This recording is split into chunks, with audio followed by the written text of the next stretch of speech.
अगर सतयुग से लेकर त्रेता युग तक, त्रेता युग से द्वापर युग तक और द्वापर से कलयुग तक प्रेम का यदि कहीं वर्णन आता है तो भगवान शंकर का नाम प्रथम नंबर पर आता है।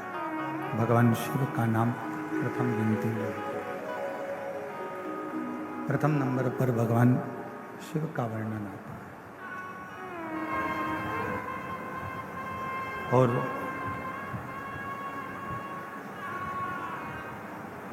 क्योंकि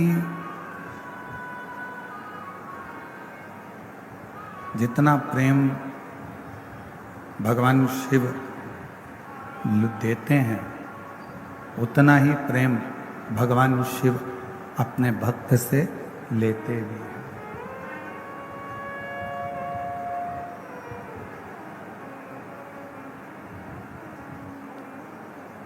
आज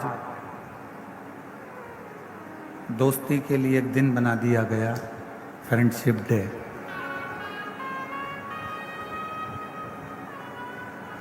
एक अच्छे मित्र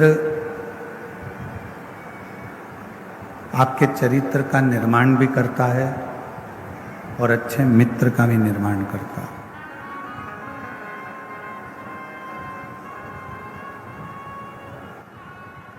यदि मौका लगा है, आप और हम शिव महापुराण के पंडाल में अगर विराजमान है, भगवान शिव की कथा में बैठे हुए हैं, शिव कथा को यदि आप और हम श्रवण कर रहे हैं, भगवान शंकर की कथा को यदि आप और हम सुन रहे हैं, भगवान कथा को धारण कर रहे हैं,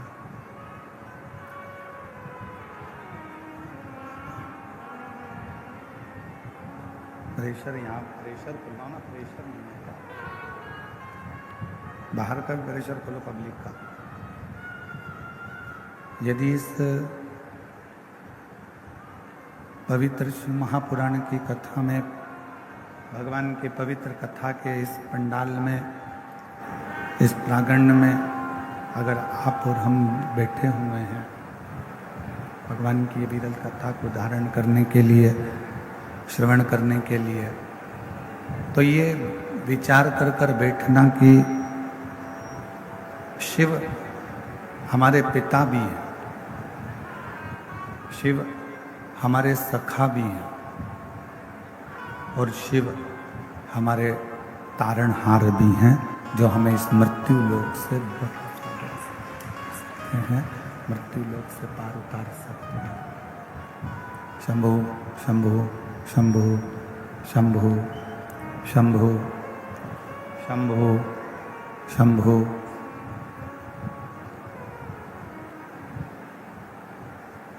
सतयुग से लेकर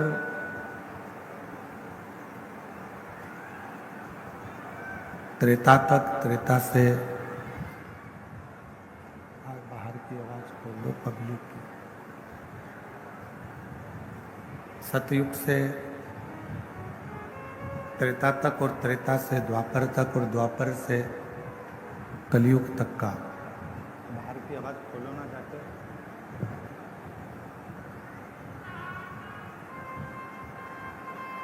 सतयुग, त्रेता युग, द्वापर और कलयुग, इन सभी युगों में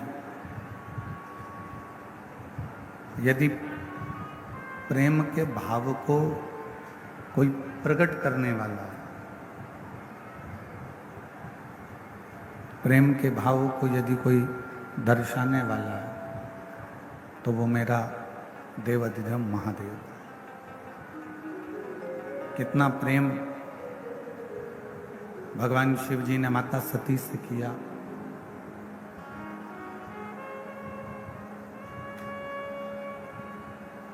मां जगत जननी माता सती से कितना प्रेम किया कि मां सती अपने शरीर को जलाकर भस्म कर दी। माता सती अपने शरीर को जब भस्म कर देती हैं जलाकर, तो भगवान शिव सती के शरीर को अपने कंधे पर डालकर तांडव रच देते हैं।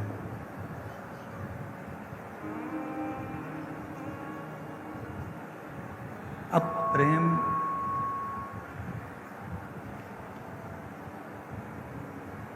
शिव का सती के प्रति और उतना ही प्रेम माता सती का, उतना ही प्रेम माता सती का शिव जी के प्रति, भगवान शंकर के प्रति। कौन स्त्री, कौन नारी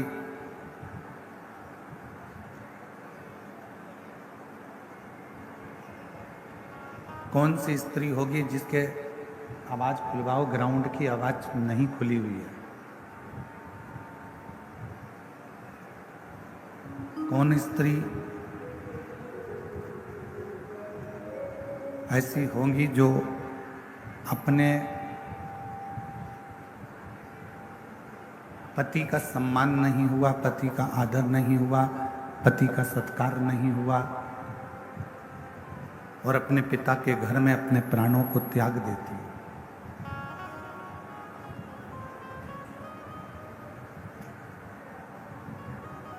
कौन स्त्री होगी? एक केवल माँ जगत जननी माता सती, एक माता सती जो अपने पति का, भगवान देवाधिदेव महादेव का अपमान सह नहीं पाई।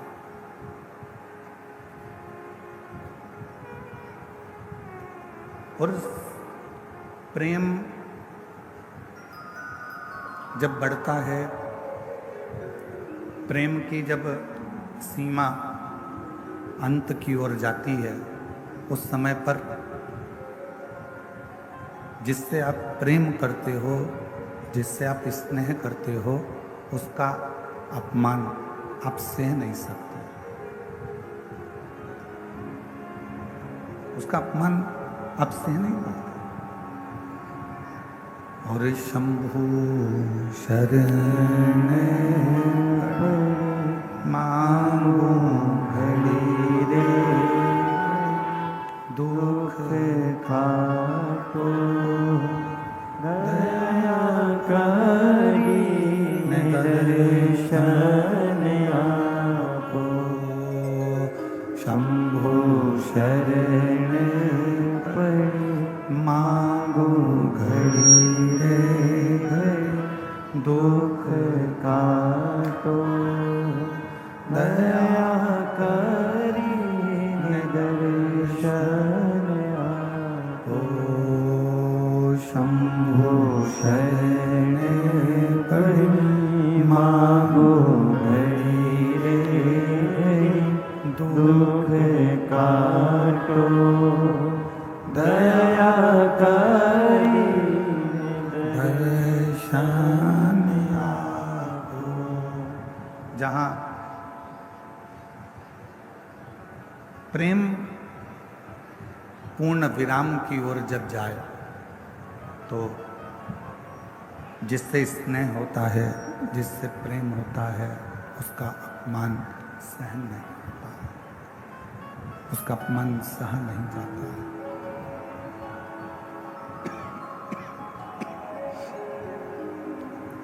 उस अपमान को हम सह नहीं सकते। कितना सुंदर एक प्रसंग है कि जबरदस्ती किसी को मंदिर नहीं ले जाया जा सकता। जबरदस्ती किसी को मंदिर नहीं ले जाया जा सकता। जबरदस्ती किसी को कथा के पंडाल में नहीं ले जाया जा सकता। बोलो सही है कि गलत है?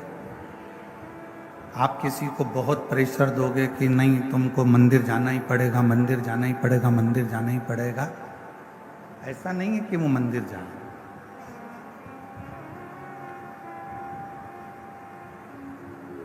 जबरदस्ती किसी को मंदिर नहीं ले जाया जा सकता, जबरदस्ती किसी को कथा के पंडाल तक नहीं ले जाया जा सकता, जबरदस्ती किसी को कथा नहीं सुनाया जा सकता। ये काम जबरदस्ती के नहीं है। और प्रेम, स्नेह, ये भी जबरदस्ती नहीं हो सकता। ना कथा के पंडाल में आप किसी को आप कितना भी प्रयास कर लो, आप अपने पति को कहा तुम्हें कथा में चलना ही पड़ेगा, चलना ही पड़ेगा, चलना ही पड़ेगा, आखिरी में मालूम पड़ा उस बात के पीछे विवाद हो गया। पति ने पत्नी से कहा कि तुम्हें कथा में चलना ही पड़ेगा, चलना ही पड़ेगा, उतने में विवाद खड़ा हो।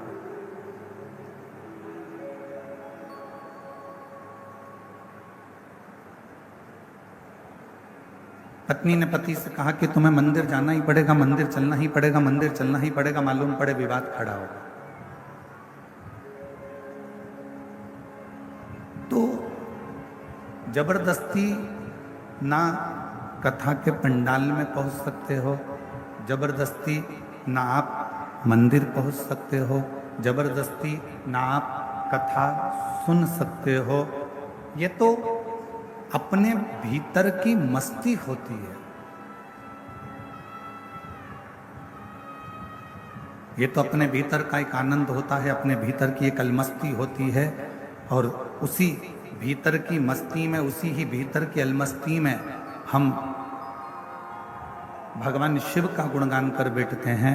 उसी भीतर की परमात्मा की अलमस्ती में हम भगवान की कथा में जा बैठते हैं। उसी भीतर की अलमस्ती में हम भगवान का स्मरण कर बैठते हैं। और जब हम भगवान का भजन शिव की मस्ती में, शंकर की मस्ती में, भजन की मस्ती में, भगवान की करुणा की मस्ती में, जब हम शिव के भजन की मस्ती में डूबने लगते हैं, तब हमारा शंकर एक काम करता है कि हमको वो हस्ती बना देता है जो दुनिया में कोई एक दो ही हो पाते हैं। ये शिव की मस्ती का आनंद है।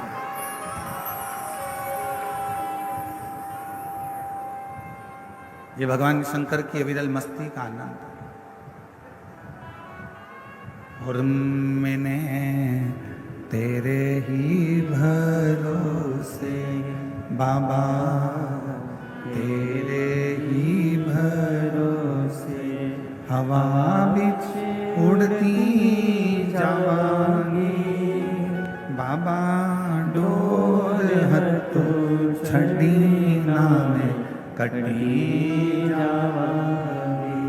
भोले मैं तेरी पतंग, शंभू मैं तेरी पतंग, हवा बिच उड़ती जावांगी बाबा, डोर हत्थों छड़ी नामे कटी जावांगी। तो हमारे भीतर जब शिव नाम की मस्ती हो, हमारे भीतर जब भगवान शंकर के नाम की मस्ती हो, हमारे भीतर जब शिव नाम का स्मरण हो, हमारे भीतर जब शंकर नाम की मस्ती अंदर से, भीतर से सम्मुख में प्रकट होने लगे, तब समझ लेना कि शिव तुम्हारे हृदय में आकर बैठ गए। अब तुम साधारण नहीं, तुम्हारी हस्ती स्वयं शिव देवाधिदेव महादेव कुछ निश्चित कर रहे, कुछ भगवान शंकर निश्चित कर रहे। तीन चीजें हैं। पहले नंबर पर है शिक्षा, और वो शिक्षा जिसको हम अच्छे स्कूल में, अच्छे कॉलेज में, अच्छे गुरु के पास, अच्छे टीचर के पास पहुंचकर ग्रहण करते हैं।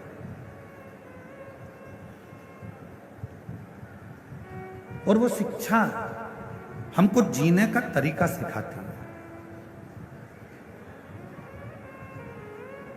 वो शिक्षा आपको एक अच्छी कुर्सी तक भी पहुंचा सकती है। वो शिक्षा आपको एक अच्छे पद तक पहुंचा सकती है। फिर दूसरे नंबर पर है धन, पैसा। पैसा आपको गाड़ी भी दिला सकता है, बंगला भी दिला सकता है, जमीन भी दिला सकता है, आपको प्रतिष्ठित भी बना सकता है, वैभवपति भी बना सकता है। और तीसरे नंबर पर है संस्कार। शिक्षा, धन और संस्कार। संस्कार यदि आपके जीवन में है, श्रेष्ठ संस्कार यदि आपकी जिंदगी में है, तो आपने जो शिक्षा ग्रहण करी है, आपके पास में जो धन आया है, संपदा आई है, जो शिक्षा आई है, आपके भीतर का संस्कार, आपको शिक्षा और धन के साथ में यदि संस्कार का मिश्रण हो जाता है, तो आप जगत के वो स्त्री, वो पुरुष बन जाते हो जो जीते जी तो पुजाते ही हो, मरने के बाद भी पुजाते हो। संस्कार का पुट उस शिक्षा में, संस्कार का पुट उस धन में हमको और आपको एक ऊर्जा प्रदान करता है, एक बल प्रदान करता है।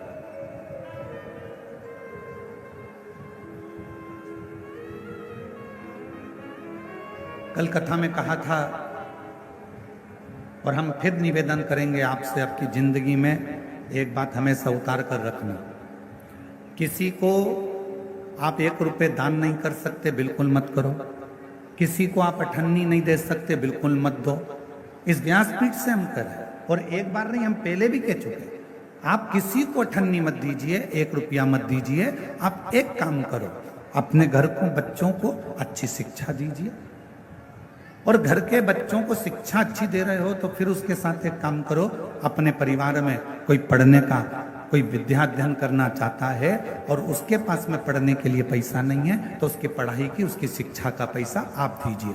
और अगर घर में भी अगर बच्चे अच्छे पढ़ रहे हैं और पैसा है, तो पड़ोस में देखो कि कोई शिक्षा अध्ययन करने वाला हो और उसके पास धन नहीं है, तो उसकी शिक्षा का खर्चा आप उठाइए।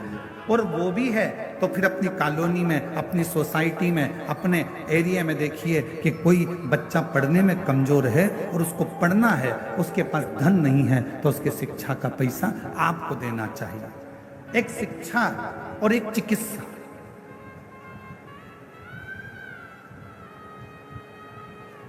एक शिक्षा और एक चिकित्सा, ये जिंदगी में जितना बन सकता है अच्छे के माध्यम से, अच्छे कर्म के माध्यम से बांटते जाओ।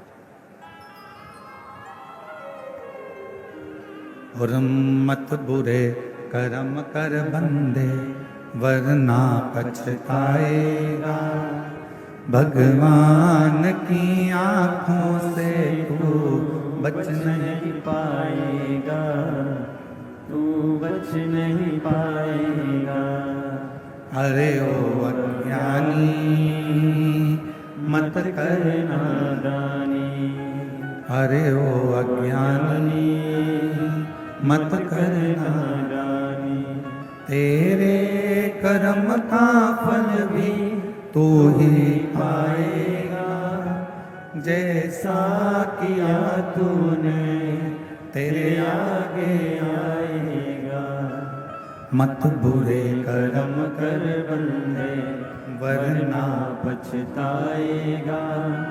भगवान की आंखों से तू बच नहीं पाएगा, तू बच नहीं पाएगा।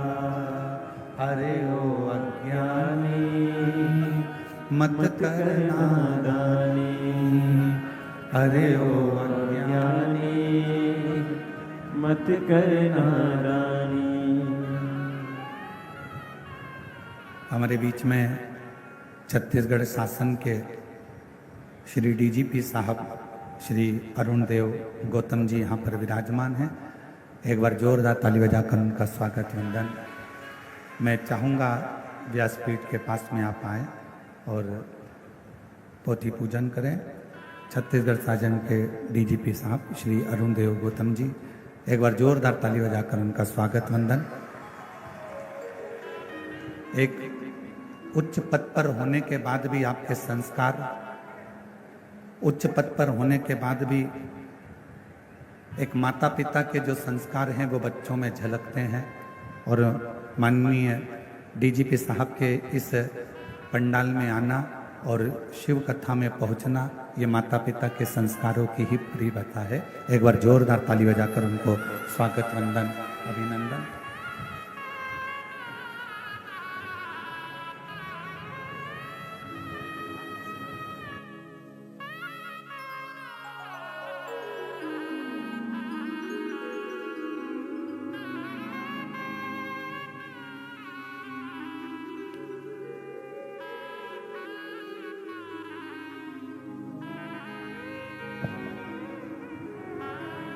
और शंभु शरण पड़ी मांगो घड़ी रे घड़ी दुख काटो दया करीन दर्शन आपो। ओ शंभु शरण मांगू घड़ी घड़ी दुख काटो दया करीन दर्शन आपो।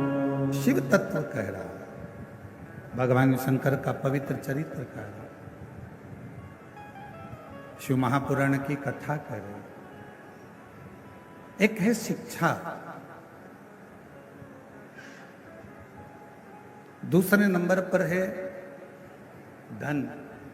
दोनों आ भी जाए, शिक्षा भी आ जाए और धन भी आ जाए, पर यदि शिव महापुराण की कथा कहती है यदि संस्कार ना आए तो वो शिक्षा और वो धन किसी काम का। संस्कार के बिना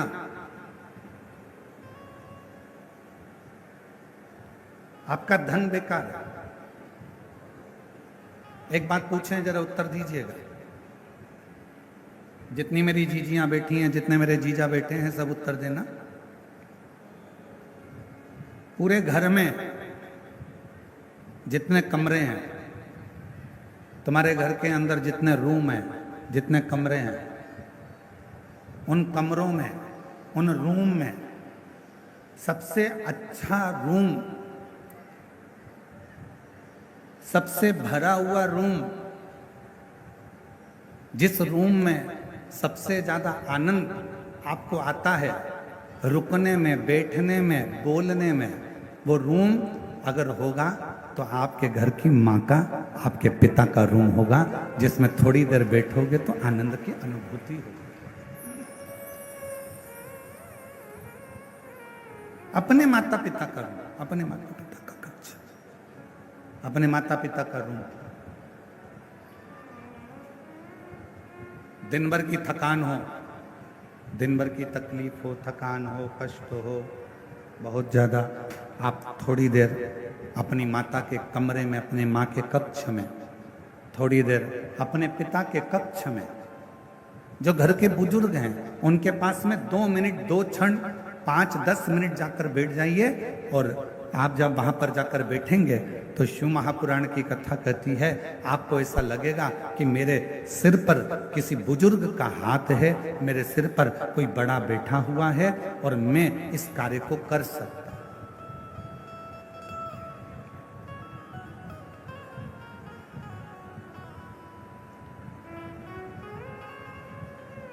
एक श्रेष्ठता का अनुभव,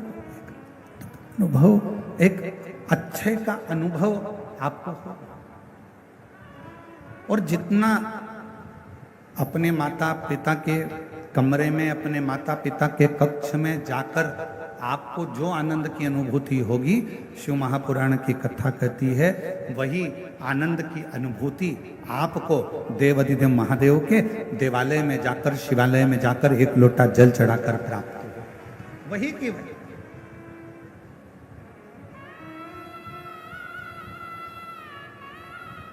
और शिव महापुराण की कथा कहती है, भगवान शंकर का चरित्र कहता है कि एक शिव जी ने माता सती से प्रेम किया, माता सती ने शंकर भगवान से प्रेम किया।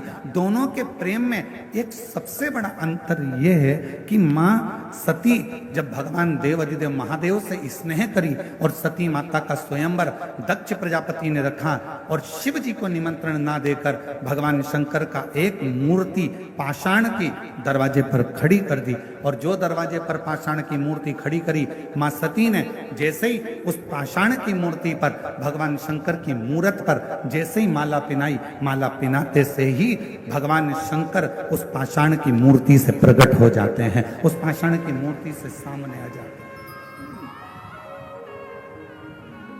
अब प्रेम कितना प्रकट हो, प्रेम की कितनी परिभाषा हो, प्रेम की कितनी आनंदता हुई, कितनी आनंद। शिव महापुराण की कथा कहती है, यदि आप भगवान देव अधिदेव महादेव से स्नेह करते हो, प्रेम करते हो, शिव को अपना पिता मान लेते हो, भगवान शंकर को अपना एक आनंदमय भाव मान लेते हो और शिव जी के मंदिर में जाकर आप जब एक लोटा जल समर्पित करते हो, शंकर भगवान से अपने मन की बात कहते हो, शिव जी को अपने हृदय की बात जब श्रवण कराते हो, दुनिया की दृष्टि में हो सकता है कि वो पाषाण हो, दुनिया की दृष्टि में हो सकता है कि वो पत्थर का शिवलिंग हो, दुनिया की दृष्टि में हो सकता है कि वो एक पाषाण हो सकता है, दुनिया की दृष्टि में केवल एक पत्थर का एक मूर्ति हो सकती है, शिवलिंग हो सकता है, पर शिव महापुराण की कथा कहती है जब आप दिल से, प्रेम से, स्नेह से एक लोटा जल शिव को समर्पित करते हो और अपने मन की बात कहते हो, उस समय पर शिव पाषाण के नहीं रहते, पत्थर के नहीं रहते, मेरा ओ घड़दानी आपकी बात सुनने के लिए आपके सम्मुख में हालाजुर विराजमान हो जाते।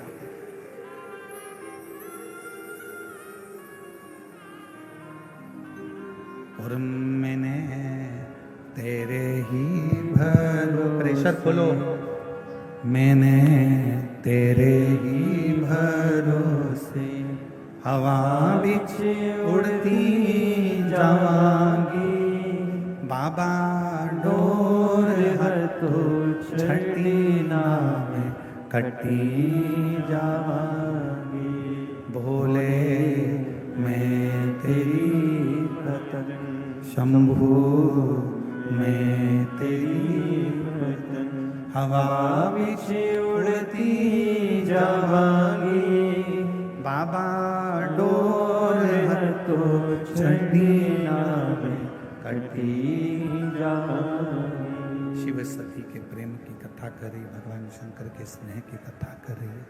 शंकर भगवान माँ सती से जो प्रेम करते हैं, सती माता भगवान शिव से जो प्रेम करती हैं, ये कथा को वर्णन कर रहे हैं। सती और शिव का ये पवित्र प्रसंग कह रहा है, पवित्र प्रसंग।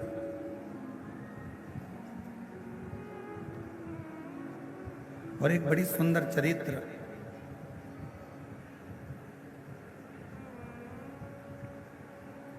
शिव महापुराण की कथा कहती है, जिसको दुनिया ने त्याग दिया,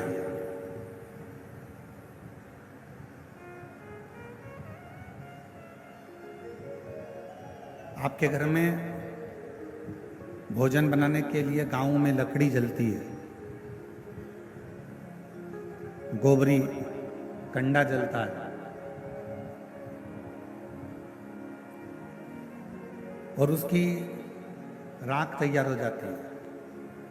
उस राख को क्या करते हो? अलमारी में संभाल के रखते हो क्या? जम के तो बोलो नहीं।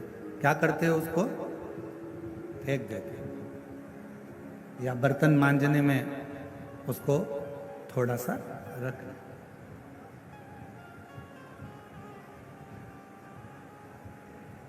अब जिस राख को आपने संभाल के नहीं रखा, जिस राख को आपने संजो कर नहीं रखा, जो राख आपकी कंडे से निकली, गोबरी से निकली, लकड़ी से निकली, वो राख आपने उठाकर बाहर फेंक दी, किसी काम की नहीं रही। उस राख का कोई महत्व नहीं रहा, उस राख किसी काम की नहीं रही, तब शिव जी, शिव चरित्र कहता है कि मेरे देव अधिदेव महादेव इतने प्रखर हैं, जिस राख को दुनिया का कोई व्यक्ति प्रयोग में नहीं ले सकता, उस राख को भगवान शंकर अपने शरीर पर धारण कर कर उस राख की भी कीमत बढ़ा देते हैं। वो शिव है, वो भगवान शंकर। गला पकड़ रहा है, थोड़ा मिठास करिए, गला एकदम खींचना पड़ रहा है बोलने में।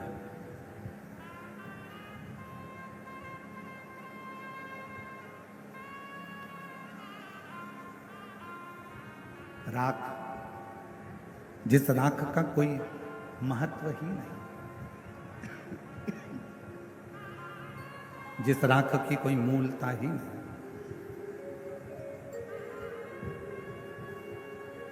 वो राख भगवान शिव अपने शरीर पर धारण करते हैं, अपने शरीर।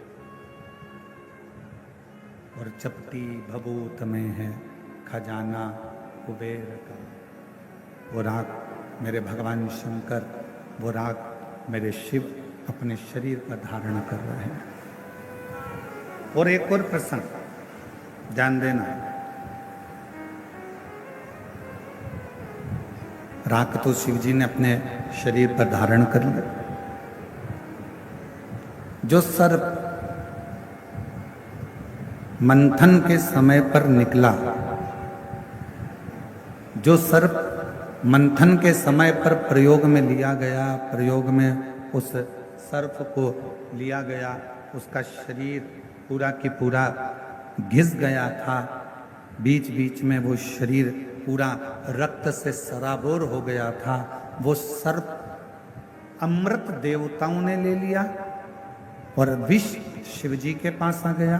और वो सर्प जो शरीर से बिल्कुल बेकार सा हो गया था, जिसका शरीर पूरा घायल हो गया था, जिसका शरीर किसी काम का नहीं बचा था, वो सर्प आखिरी में भगवान शंकर को दया आई और शिव जी को लगा कि देवताओं ने तो अमृत प्राप्त कर लिया, मुझे विष मिल गया, पर ये सर्प को कुछ भी नहीं मिला जिसने वो मंथन किया।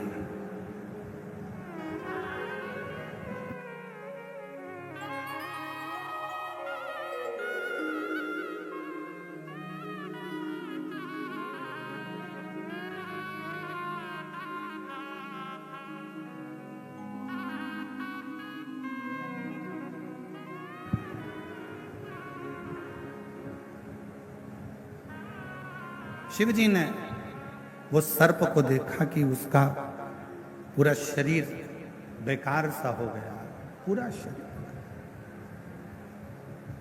और जब शरीर पूरा बेकार सा हो गया, तब मेरे देव अधिदेव महादेव ने उस सर्प को अपने गले में धारण किया, अपने गले।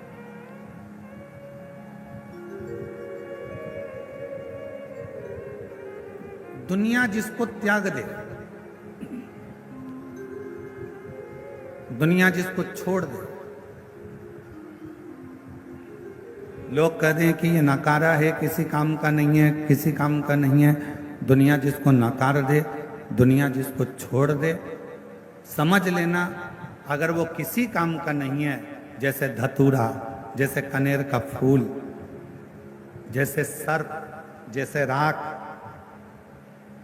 जैसे चंद्रदेव पूरे बीमार पड़ गए, शरीर पूरा गल गया, पूरा शरीर बेकार हो गया, तब वो चंद्रदेव भी जब किसी कार्य के ना बचे, तब देवता भी उससे दूरी बना लिए।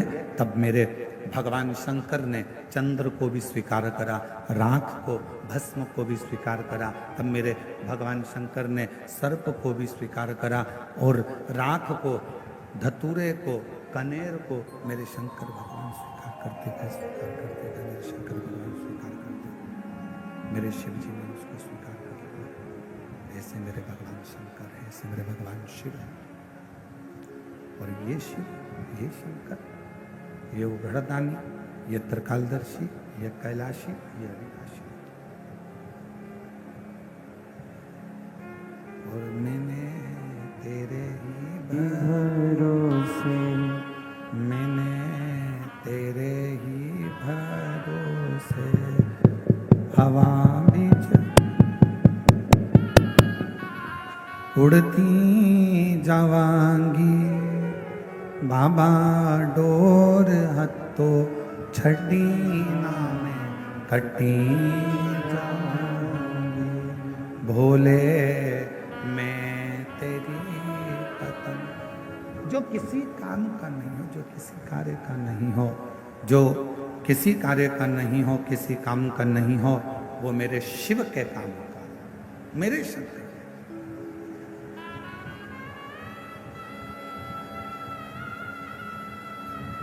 चलो एक बात और आपसे पूछें, कोई ऐसा देवता जो एक लोटे जल से राजी हो जाता हो?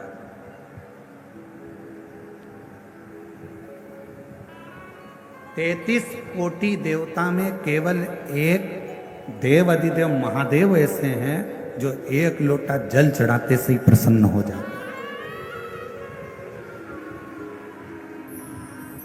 केवल एक लोटे जल से ही भगवान शिव प्रसन्न हो गए, केवल एक लोटे।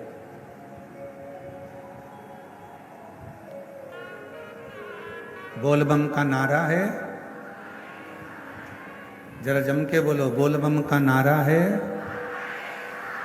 सारी समस्या का हल, सारी समस्या का हल श्री शिवाय, श्री शिवाय, श्री शिवाय। 33 कोटि देवता में केवल एक देव अधिदेव महादेव ऐसे हैं जो एक लोटा जल चढ़ाते से ही प्रसन्न हो जाते। कुछ नहीं चाहिए तुमसे, तुम्हारा धन तुम्हारे पास रखो, तुम्हारी संपदा तुम्हारे पास रखो, तुम्हारा सत्ता तुम्हारे पास रखो, तुम्हारा वैभव तुम्हारे पास में रखो, तुम्हारी पूंजी तुम्हारे पास में रखो, सब तुम्हारे पास में रखिए, शिव जी को नहीं चाहिए, भगवान शंकर जी को नहीं चाहिए।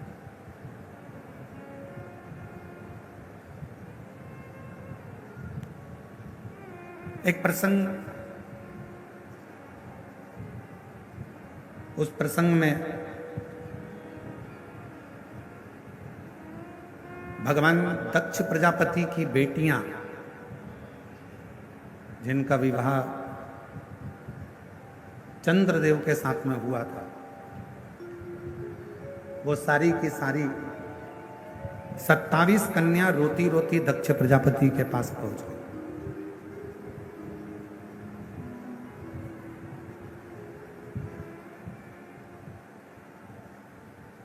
और 27 कन्या जब दक्ष प्रजापति के पास में पहुंची, आंखों में से उनके आंसू निकल रहा था, रो रही थी, नैनों से जल बह रहा था, आंसू बह रहा था। दक्ष प्रजापति ने अपनी बेटियों से पूछा कि तुम्हें हुआ क्या? तुम्हारी आंखों में जल भरा हुआ है, तुम रो रही हो, तुम्हें हुआ क्या है? क्यों रो रही हो? किस लिए?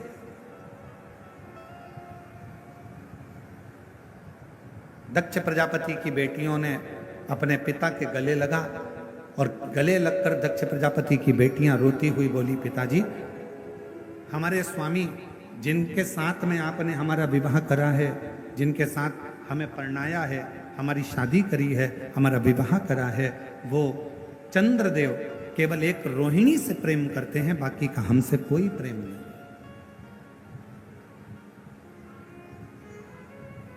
केवल एक रोहिणी से, हमसे उनका कोई प्रेम नहीं। शिव महापुराण की कथा कहती है, माता, पिता, परमात्मा और गुरु, इनकी जो दृष्टि होती है वो सम होना चाहिए।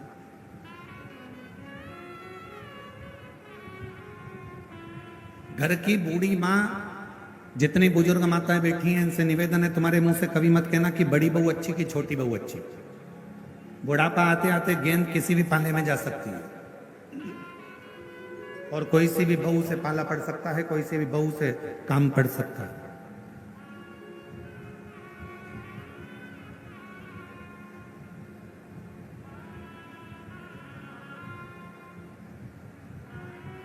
मेरे लिए बड़ी भी ठीक है, मेरे लिए छोटी भी ठीक है, मेरे लिए मंझली भी ठीक है। कब पड़ जाए काम, कोई भरोसा।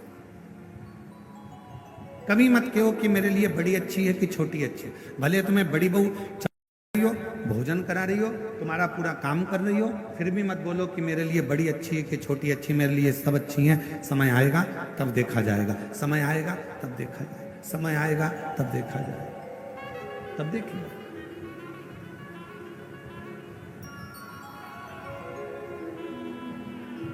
पर माता पिता गुरु के लिए तो ये बात है कि सबके लिए समदृष्टि रखो, पर पति के लिए, एक पत्नी की पति के लिए यह बात नहीं है कि समदृष्टि रखो।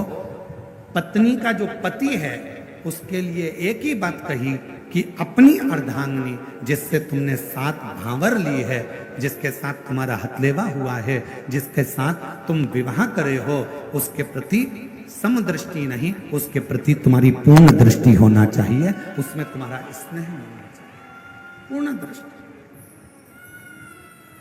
उसमें तुम्हारी पूर्णता। दक्ष प्रजापति की बेटियां नैनों से नीर बहा रही, आंख से आंसू बहा रही, रो रही है। पिता ने पूछा, क्या हुआ, तुम रो क्यों रही हो, किस लिए रो रही हो, तुम्हारी आंख में आंसू क्यों है, क्यों रो रही हो, क्या बात है।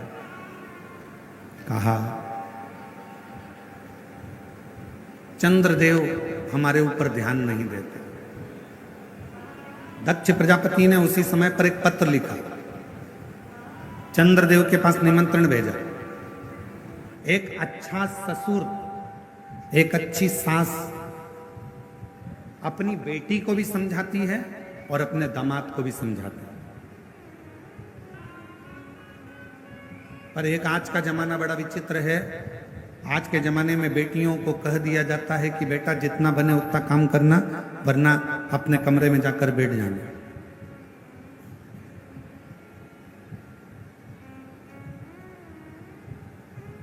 पर एक अच्छी मां, ये बक्से नहीं चल रहा है,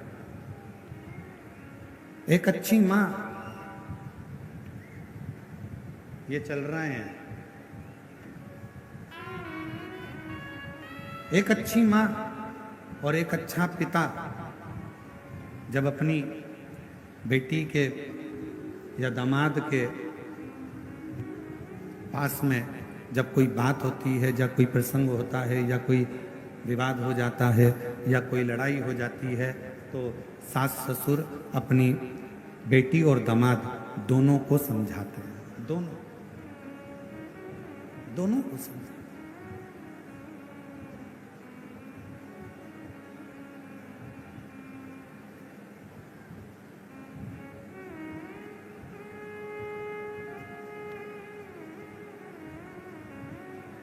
और दोनों को समझाया जाता है, दोनों को। जब कहा, भोजन कर रहे थे चंद्रदेव, और भोजन करते करते चंद्रदेव से दक्ष प्रजापति ने कहा कि हमारी 27 कन्याओं का विवाह तुम्हारे साथ में हुआ है, केवल एक रोहिणी के प्रति तुम्हारा प्रेम है, केवल एक रोहिणी के प्रति तुम्हारा स्नेह, उसके सिवाय तुम्हारा स्नेह, तुम्हारा प्रेम किसी अन्य रानी पर नहीं है। पर यह ठीक नहीं है। आज हम आपको समझाकर भेज रहे हैं, प्रयास करिए अपनी सारी रानियों को अपनी अर्धांगिनी मानकर प्रत्येक रानी के प्रति तुम्हारी दृष्टि पूर्ण रखिए, पूर्ण दृष्टि।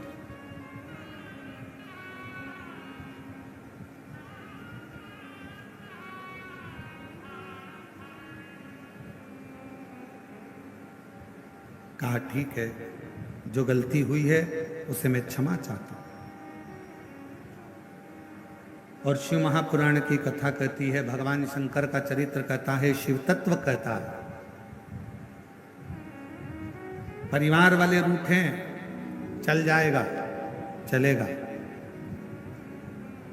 नातेदार रूठे चलेगा, रिश्तेदार रूठे चलेगा,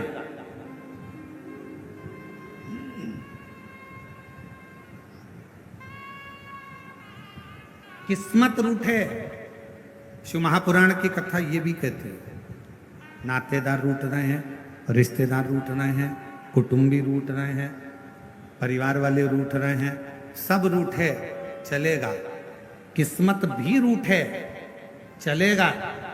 शिव महापुराण की कथा यहां तक कहती है कि किस्मत भी रूठे चलेगा, पर शिव पुराण की कथा कहती है सब रूठे पर किस्मत बनाने वाला नहीं रूठना चाहिए, वो हमारे लिए अनुकूल होना चाहिए।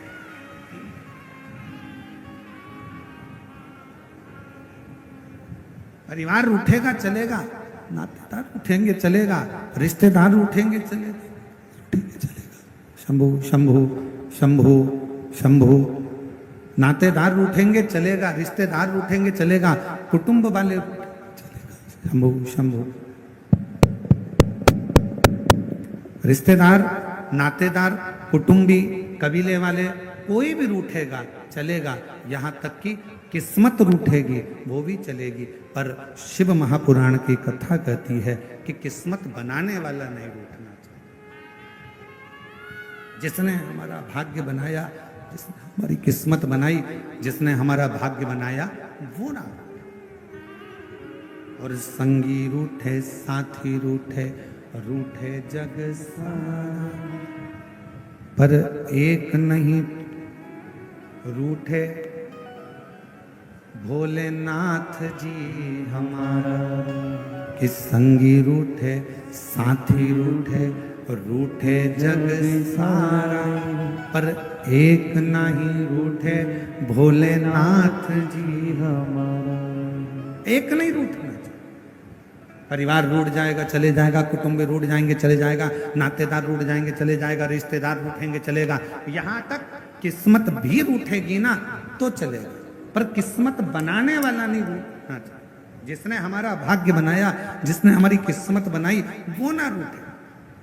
और परिवार को राजी करोगे वो थोड़े दिन के राजी होंगे, धन खत्म हुआ परिवार राजी होना बंद हो जाएगा। रिश्तेदार को राजी करोगे, उनको सम्मान देते रहोगे तब तक राजी रहेंगे, तुमने सम्मान देना बंद कर दिया वो राजी होना बंद हो गया। कुटुंबी, परिवार वाले, नाते वाले, रिश्ते वाले जितने अपने हैं, इन सबको जितना आदर, जितना सम्मान, जितना धन, जितनी दौलत, जितनी प्रतिष्ठा, जितना जितना दोगे, ये सब तुम्हारा सम्मान जब तक तुम दोगे तब तक ये अच्छे रहेंगे। और जिस दिन तुमने इनको सम्मान देना बंद कर दिया, बस ये भी रूठ कर बैठ जाएंगे।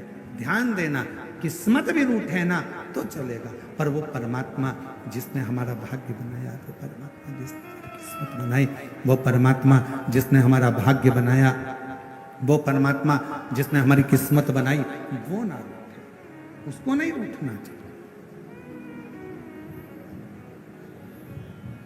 और लिखन वाले तो के ख्याल लिखना, लिखन वाले तू हो के दयाल लिखना, मेरे हृदय बिच सतगुरु का प्यार लिखना, मेरे हृदय बिच सतगुरु का प्यार लिखना, नैनों पे लिखना दर्शन गुरु का, नैनों पे लिखना दर्शन गुरु का, जिह्वा पे गुरु जी का नाम लिखना, जिह्वा पे गुरु जी का नाम लिखना, मेरे हृदय बिच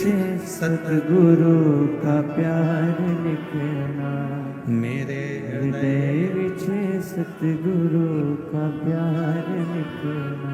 ओ लिखन वाले तू हो के दयाल लिखना, लिखन वाले तू हो के दयाल लिखना, मेरे हृदय बिच सतगुरु का प्यार लिखना, मेरे हृदय हृदय बिच सतगुरु का प्यार लिखना।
बाबा देवादिदेव महादेव भगवान श्री भगवान गणदानी प्रकारदर्शी कैलाशी विनाशी भगवान शंकर की पवित्र कथा वर्णन कर रही है। श्री महापुराण की कथा कह रही है। दक्ष प्रजापति ने चंद्रदेव को समझाया, यदि घर टूट रहा, परिवार यदि टूट रहा है, घर टूट रहा है, परिवार अगर टूट रहा है, तो प्रयास किया जाए कि पहले उनको समझाया जाए। और समझाना बहुत जरूरी है। पहले उसको समझाया जाए।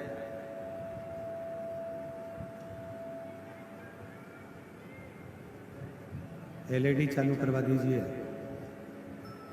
एलईडी वाले एलईडी चालू करें।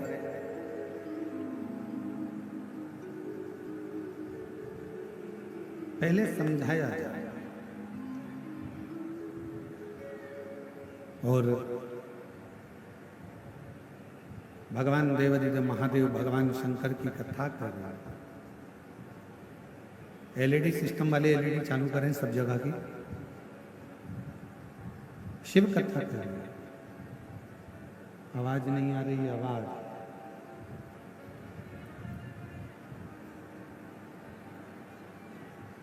शिव कथा कर रहे हैं। भगवान शंकर का चरित्र दक्ष प्रजापति ने समझाया।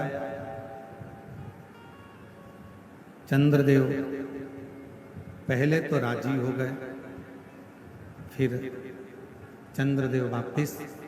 रोहिणी के प्रति उनका प्रेम बड़ा था, परंतु बाकी की जो रानियां हैं उनके प्रति उनका प्रेम नहीं। और शिव महापुराण की कथा कहती है कि जहां प्रेम है वो आपको खींच कर लेकर आए। आपके घर के पास में जो शिवालय है, आपके घर के पास में जो शंकर जी का मंदिर है, आप वहाँ पर अगर रोज 1 लोटा जल चढ़ाने के लिए जाते हो, तो जो शिवालय पर आप प्रतिदिन भगवान शंकर को 1 लोटा जल चढ़ाने के लिए जा रहे हो, उस शिवालय से, शिव जी के मंदिर से, भगवान शंकर के शिवलिंग से आपकी प्रीति, आपका प्रेम इतना बढ़ जाएगा कि वो शिवालय आपको खींच कर अपनी ओर लेकर आए। शिवालय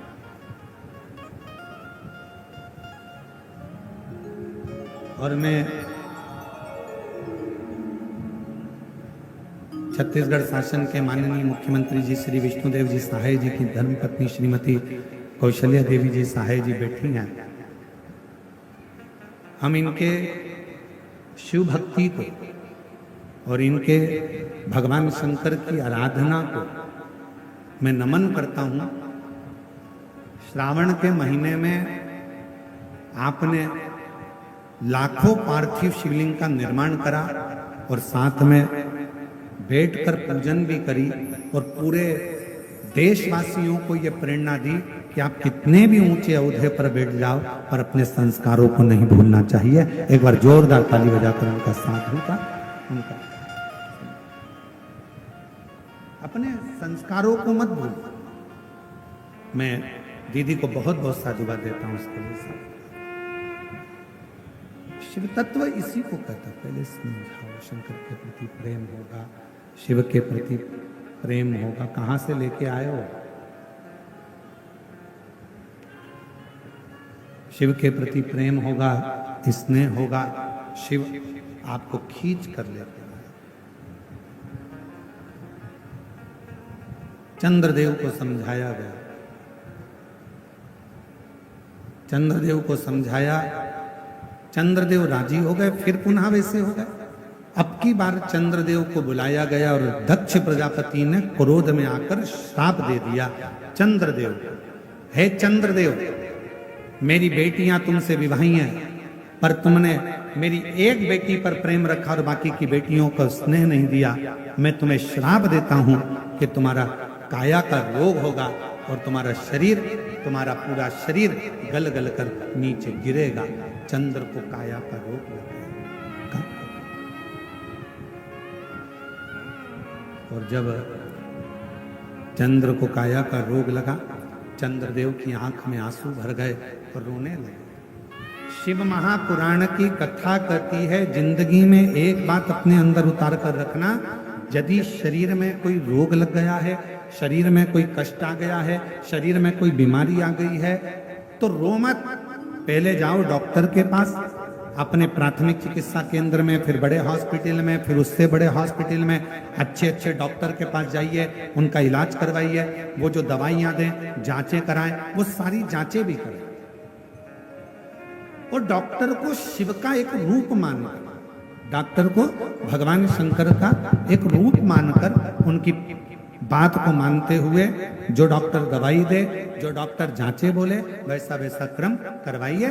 और जो दवाइयां डॉक्टर दे, उसको शिव को, शंकर को अपना मानकर कि मैं कुंदकेश्वर महादेव का, कुंदकेश्वर का नाम लेकर वो दवाइयां, डॉक्टर की दी हुई दवाई को खाना प्रारंभ करिए। एक तरफ दवा होगी, दूसरी तरफ शिव जी की दुआ होगी, तो तुम्हारा रोग शीघ्र अतिशीघ्र समाप्त होगा, ये निश्चित। एक पत्र है, अच्छा है।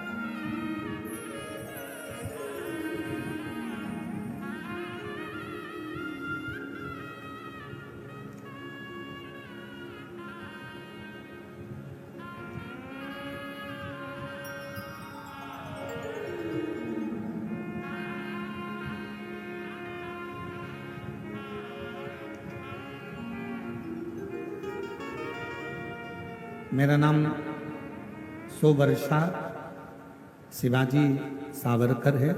मैं अकोला महाराष्ट्र से आई हूँ। कहीं बैठी हूँ अकोला महाराष्ट्र से, तो हाथ हिला सकते हैं। आप ही हैं? ऐसा हाथ हिला।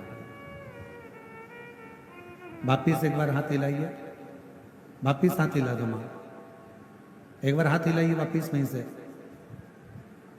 मेरा नाम सो अजय है, वर्षा शिवाजी सावरकर है। मैं अकोला महाराष्ट्र से आई हूँ।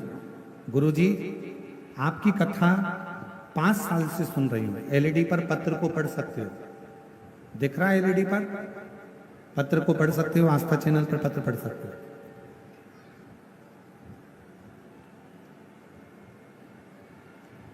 एलईडी नहीं चल रही है क्या? एलईडी वालों से निवेदन है, कृपया एलईडियां चालू करिए। इधर साइड की सारी एलईडियां देखिए और चालू करो उनको।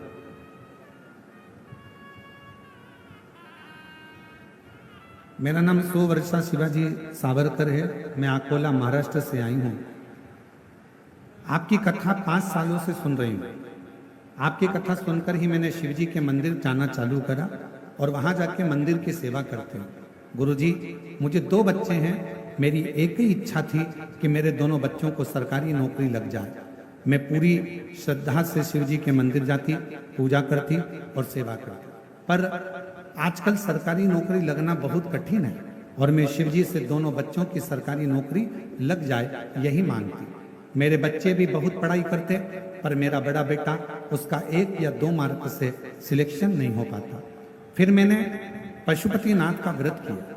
वो व्रत पूरा होते ही बाबा ने ऐसी कृपा करी कि मेरा बेटे का सिलेक्शन महाराष्ट्र पुलिस पुणे शहर में हो गया। मैं बाबा को यहाँ धन्यवाद देने के लिए हूँ। गुरुदेव, बाबा इतनी देता है, छप्पर फाड़ कर देता है। यदि नहीं देता तो मेरी छोटी बेटी सिर्फ 21 साल की है। मैं बाबा से उसके लिए भी मांगा करती कि इसका भी सरकारी नौकरी लग जाए, और आज बाबा की कृपा से 21 साल की है, उसका भी सिलेक्शन स्टेनोग्राफर के पद पर हो गया है। मैं दोनों बच्चों का फोटो लगा रही हूँ और बाबा को प्रणाम करने के लिए यहाँ आई हूँ। दोनों का फोटो लगाया गया। एक बेटे का पुलिस में सिलेक्शन, दूसरे का स्टेनोग्राफर के रूप में सिलेक्शन हुआ। जोरदार ताली बजाकर साथ में।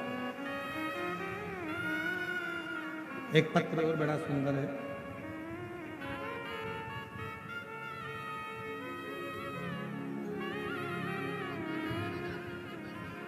बधाई बधाई। एक बार जोरदार ताली बजाएं दोनों बच्चों की।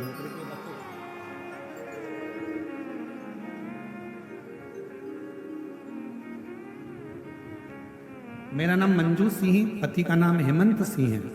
मैं भवानी नगर रायपुर की रहने वाली हूँ।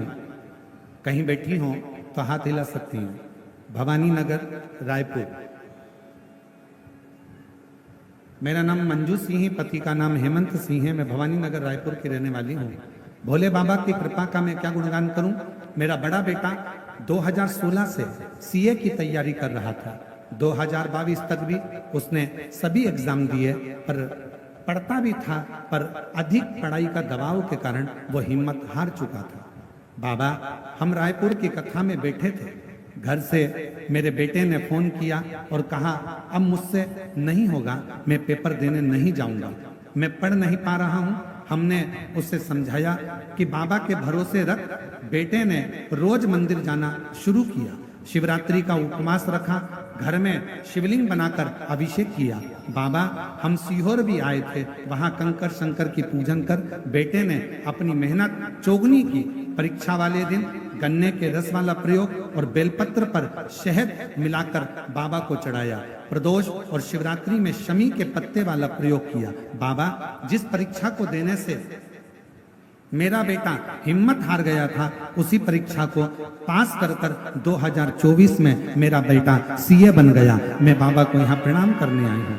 बाबा, इतना ही नहीं, मेरे पेट में गठान हो गई थी। शिवजी के जल से वो ठीक हुई। मैंने कोई दवाई नहीं की और बाबा का जल पीती रही और बाबा के जल से आज मेरी गठान गल गई। बाबा, मेरी बेटी का शादी नहीं हो रहा था, बाबा की कृपा से शादी भी फिक्स हो गई और दामाद भी छत्तीसगढ़ पुलिस में नौकरी करता है। मैं बाबा को यहाँ प्रणाम करने के लिए आई हूँ। शिव तत्व किसको कहता है? एक पत्र और अच्छा है, देखिए।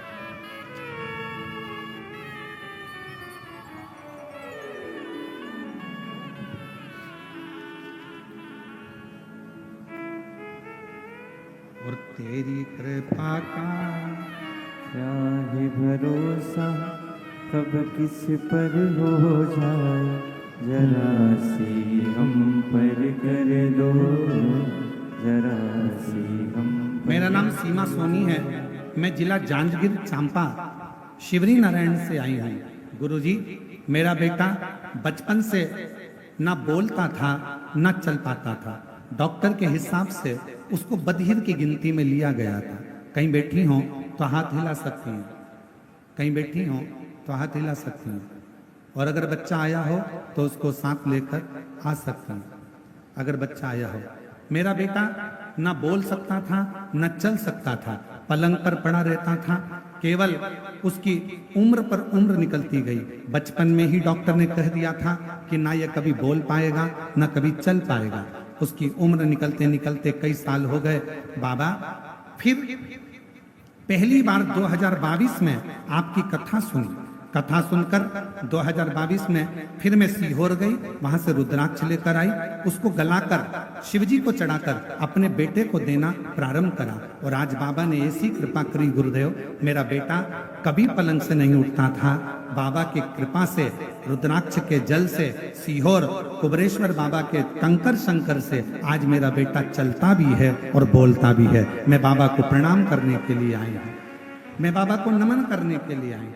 गुरुजी, डॉक्टर ने तो कह दिया था कि मेरा बेटा जिंदगी भर नहीं चलेगा, जिंदगी भर नहीं बोलेगा, ये बधिर की गिनती में आएगा। पर मेरे बाबा ने मेरे ऊपर करुणा करी है। मैं जिला जांजगीर चांपा से आई हूँ, सीमा सोनी। श्री शिवाय।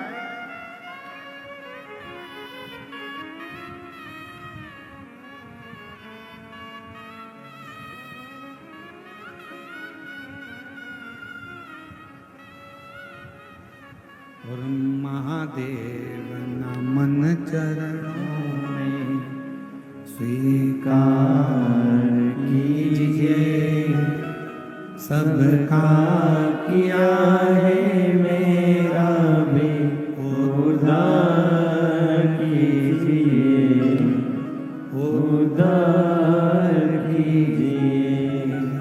महादेव नमन चरणों में स्वीकार कीजिए, सबका किया है मेरा भी उद्धार कीजिए, उद्धार कीजिए।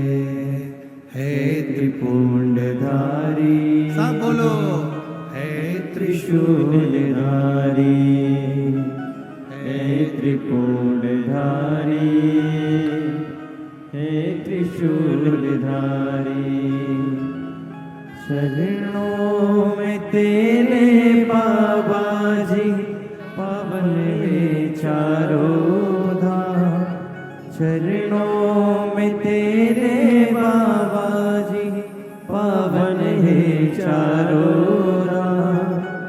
तेरी देव करते वंदना, पूजे है सीताराम। ये बेटा ना चल सकता था ना बोल सकता था, पलंग पर ही पड़ा रहता था।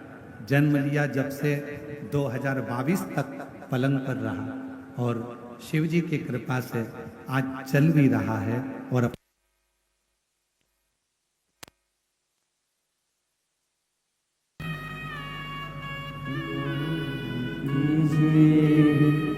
सबका किया है मेरा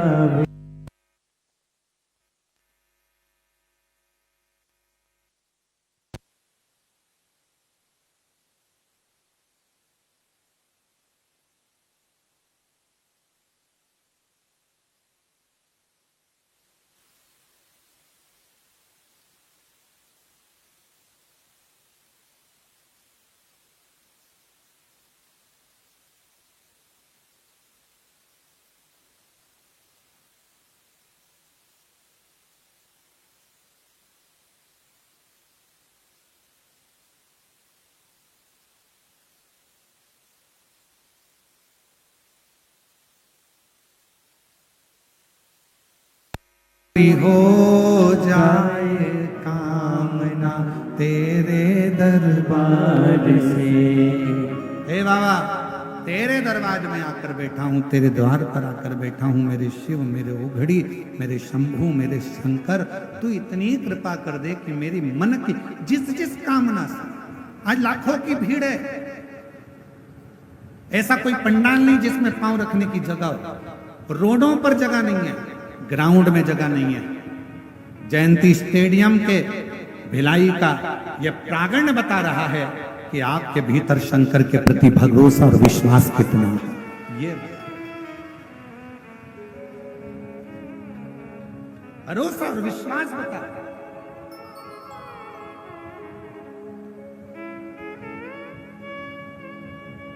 और शायद इसी को, ये नजारे को देखकर ही लोगों को आज के जमाने में नेत्र लोगों के स्तुप्त रह जाते हैं, स्तुप्त